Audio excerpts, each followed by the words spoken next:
To Harmony Spiritual Center. So glad to see you all here. We've already talked about what we do is we teach the principles of unity, science of mind, and all the other new thought concepts. That's what we do here. We teach it. We learn how to do things in this way. We practice what we talk about. We learn to expand and to evolve, and we live intentionally. We live intentionally. That's what we do. And we choose to grow. We choose to love. We choose to expand our understanding of who we are, our God self. That's why we're here. We chose to be here. So thank you and welcome. What we know for sure is that we are, and God is, and we are God. We are the individualized expression of the one love. And so we are capable of living our greatest life at any time. Anytime we call it in, we are capable of doing that. We are expressions of that one love, and we are here with a purpose. Each and every one of us has a purpose for being here. And so we're just here to figure that out and to live that purpose. Last week, Glenn talked about the pathway to abundance, and I was unfortunately unable to hear it or to see it, but I'm sure it was great. And I probably need to listen to it when it comes up, because definitely want to have that pathway open to me as well. Today I want to talk about releasing to rise. Releasing to rise. And I want to start with the scripture from Isaiah 43:18. Forget the former things. Do not dwell on the past. See, I am doing a new thing. So we don't have to walk around and worry about who we used to be or how we used to do things. We're in this day, in this moment. Live this life the best that you can with intention. And that is all. And continue to love yourself. And so I want to talk about, just what it is to release and to rise. Because if we keep holding on to things, we're holding ourselves down by holding on to things that no longer serve us. We don't need to hold on to that. Just release it so that we can rise to wherever we're supposed to go next. So I'm going to tell you a couple of stories. So I have a neighbor, and his name is Pjae. And his son is Hank. And I don't know, maybe about a year ago, not too long ago, I had a VST, I'm not really sure what that is, but it has to do with the heart, and I had some problems, and my neighbors gathered around me, and my family gathered around, and we went to Harris and got that straightened out. But I wasn't feeling well, and so my sister brought me back home. We came back home. She parked in the driveway next to my house, so I wouldn't have to walk too far to get into the house. And while we were in there, and she was in there with me, my neighbor left a note on her car saying, "Get out of my driveway or I'll have it towed." So immediately, all the love that I have in me showed up. And then I just thought, okay, you know what? You say you love, you say you're all about unconditional love and loving everyone. So what would this look like for this gentleman? How would you do that? Let's get that going. See, this is what we talked about this morning. You have to keep reminding yourself. You have to keep reminding yourself of who you are and how you want to show up in this life. And so I reminded myself. And immediately after that, his son, Jay's son, Hank, he's maybe 13, 14 years old, he came to my house, and he knocked on the door, and he said that he couldn't get a hold of his father, and that he needed to go somewhere at a certain time. And so I said, oh, okay, well, here's my phone, let me see if I can call your dad. And so we tried to call, he didn't answer. And I said, you can keep the phone and keep calling your dad. So yeah, I'll get the phone back from you later. I can take you if you want, if there's some place that you want to go, I can take you. And he said, let me just keep calling my dad. And so he did, and he finally got a hold of his dad. And he told his dad, that I was helping him, and this is my phone, and blah, blah, blah. So since then, so let me update where Jay and I are. I went to California to visit my daughter for a couple of weeks. And he is an Uber driver. And so he said, PJ, I'll just take you to the airport. I said, I'm going pretty early. At 5 o'clock in the morning, he goes, no problem, I'll take you. And so he did. He got up, knocked on my door, he was ready, got my bags, put them in the car, took me to the airport. We had a great talk. He played some great music, introduced me some great music on the way. When I was in California, he texted me, and he said, there's some people showing up at your house. Who are these people? And I said, oh, thank you so much for that. These are my friends, and they're watching my cat so they don't die while I'm gone. But thank you so much. My point is this. You know what the point is. We say who we are, and we want to show up as who we are. And then we have challenges about how to show up as the person you say you are, because everything is not quite working the way you think it should. People aren't quite behaving in the way that's easy to love. And what the thing is this, is when you say you're going to love, you're not going to love when it's easy. Not just going to love when it's easy. You love all the time. You love people that you think may be difficult to love. And the point is that they probably need your love the most. They probably need your love the most. And things aren't always going to work. Jay and I get along really great now. We really do. It didn't have to work out that way, and I'm glad for that. But regardless of whether it did or it didn't, I'm still going to be who I say I'm going to be, even if I have to remind myself. Even if I have to remind myself. And forgive myself for not showing up that way at the beginning. That's okay, because I'm still a human being. I'm still a human being, and I still have feelings, and I still have emotion, and I still have a heart. But I can remind myself, no, this is not what you said you wanted. Do something better than this. Don't. Because I'm telling you, when he left that little note on my sister's car, I had all kinds of plots and plans. That's what immediately showed up. And I had to release that, because that's who I say I am and who I want to be. But here's the reason why I'm telling the story and reminding myself. Because to love, whether you see the benefit or not, is a benefit to you in particular and to others as well. It is who we are here to be. God is love. And if we are, and we are, individualized expressions of God, then who are we but love? That's what we are. That's who we, and if we know this, then we could be the first to love. That's one of my sayings. Be the first to love. Don't wait for someone to love you. Be the first to love. Even if you don't see an immediate benefit from it, you do have a benefit already because you've put love in the world. That's what it's about. That's what it's about. So I had to release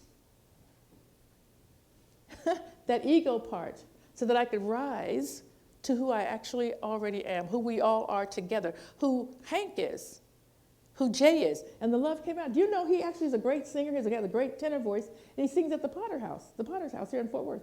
He's a great singer. He's actually a nice person. I guess he was in a bad mood. I don't know. Right? We're all getting in a bad mood. That's just the way it goes. So what are the things that you need to release? Because if you don't, you can't rise. You can't be the person you are here to be if you don't release some of these things that we know we don't need to be doing. We need to let that go, because that's not aligned with who we are. Why come here every Sunday and learn some things, but then not actually act on them? Not actually act on them. So that's what, to me, being here. And you guys remind me, too. I can't show up and be here standing with you and acting crazy. I can, but I need to fix it. And I want to share it with you so that you know I'm working just as hard as you. I'm working too, all the time. But it's a benefit to me. And now I just have a great relationship with this guy. The other thing is that when I was in California and with my daughter and son-in-law bought a Tesla, an electric car.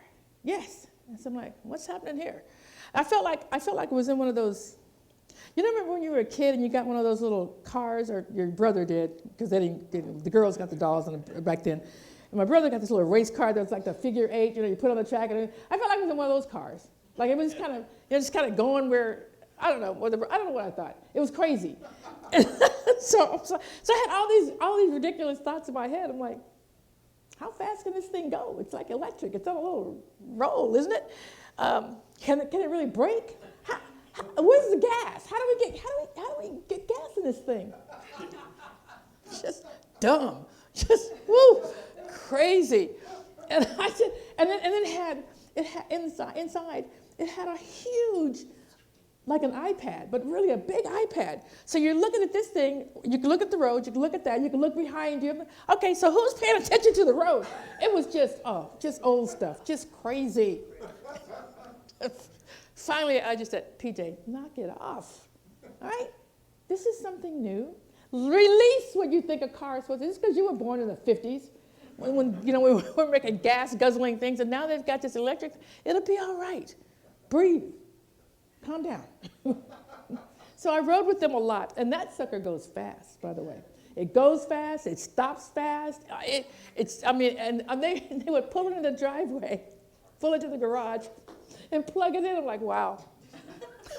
Wow.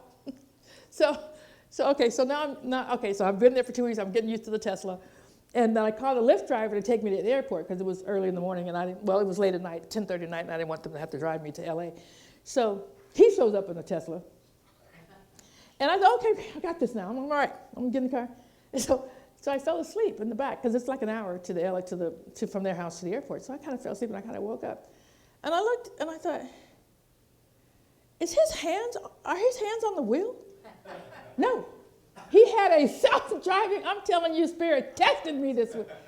I'm like, what's happening? Is he asleep? Who's driving this thing? So now, let it go, all right? Just let it go. PJ, you're in the year 20. What year is this? All right, thank you. 2026. 2026, okay?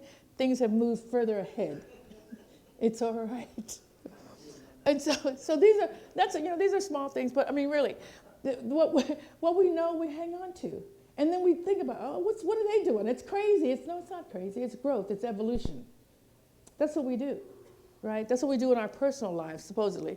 That's what we're working on, is to evolve and to see something greater and something better. And to be a person, remember, this is what the hippies were doing in the 60s, like loving everybody. And we're still trying to do that. That is actually a real thing, to actually love everyone. There's something about that. I don't know what it is. I don't know how it works. And certainly my neighbor Hank didn't know that that's what I was doing, was loving him.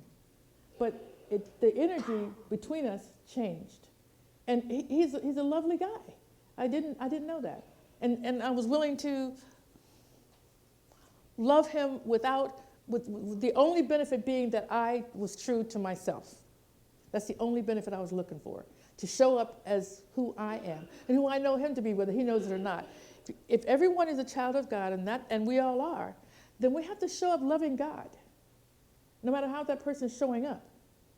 And whether they change or they don't, while you're doing that, that's not the point. It's a benefit. It's not the point. The point is for you to be who you say you are, for us to be who we say we are, to let go, to release all these thoughts that we have, because love changes that. And love allows us to rise to who we are, who we're supposed to be together, loving one another, seeing the individualized expression of God in everyone, not determined by how they show up, determined by what we know to be true. That's how it works. That's what we're here to do.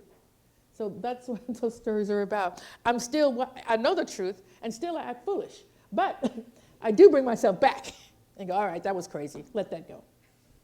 All right? So we still get to be human in our God self. It's okay. It's all right. We were talking earlier about that. We are hardest on ourselves. As much as we talk about other people, we talk worse about ourselves.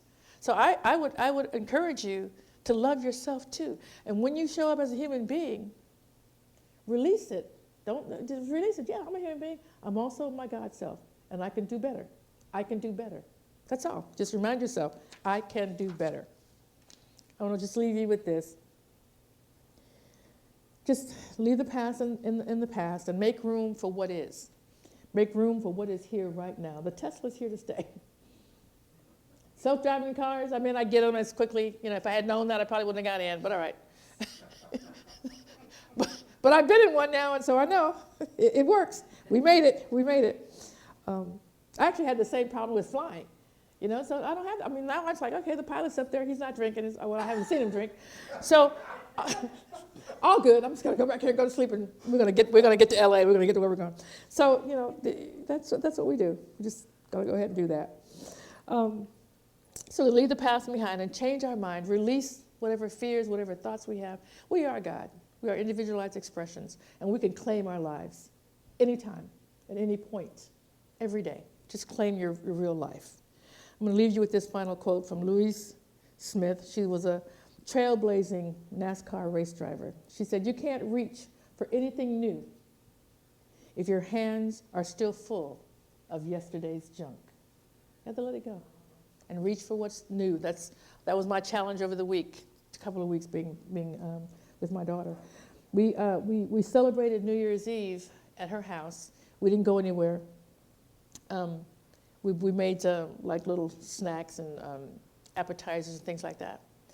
But what was amazing to me was that my grandson, who's 27 years old. Now, this is the one night of the year. I mean, there's many nights, but this is the one night of the year where everybody's out just drinking and partying and having a good time. He's 27 years old, and he decided, him and his girlfriend, he invited all of his other friends over. My 17-year-old, his brother, invited his friends over. And we all just sat around and ate snacks and talked and played games on New Year's Eve. It was so amazing to me that this is what they wanted to do, and this is what we did. And we had a wonderful time, a wonderful time. I think it may have been the highlight of my trip, that 30-year-olds were hanging around 70-year-olds and having a good time, So it was great. So that's a new thing for me, and I love that. I love that. So we just have to reach for what is new, and I was listening to them talk about their lives, what they wanted to do. I didn't add any advice. I didn't have any. I just wanted to listen, just to hear them and just to affirm. You're doing a great job. You're doing a great job. It was beautiful. I know what I know. You know what you know. But I don't know what I don't know, and neither do you. So the only way to find out what we don't know is to let go of what we think we know, to be open to what is. And so it is.